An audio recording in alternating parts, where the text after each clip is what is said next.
Dengan mengucap Bismillahirrahmanirrahim, saya nyatakan dimulai groundbreaking pembangunan smelter PT Freeport Indonesia di kawasan KEK Gresik, Provinsi Jawa Timur.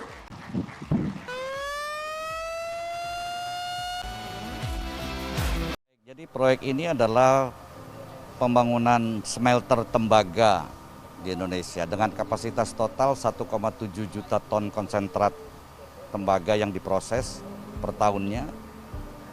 Dan proyek ini adalah sebagai kewajiban PT FI seperti yang tertulis dalam IUPK atau Izin Usaha Pertambangan Khusus PT FI. Dan proyek ini juga akan menghasilkan tembaga sekitar 550.000 ton katoda tembaga. Dan di samping smelter tembaga juga akan dibangun precious metal refinery, yaitu pemurnian logam mulia antara lain emas dan perak yang akan dilakukan juga di sini. Dan hasilnya itu ada sekitar 35-40 ton emas yang akan diproduksi di tempat ini.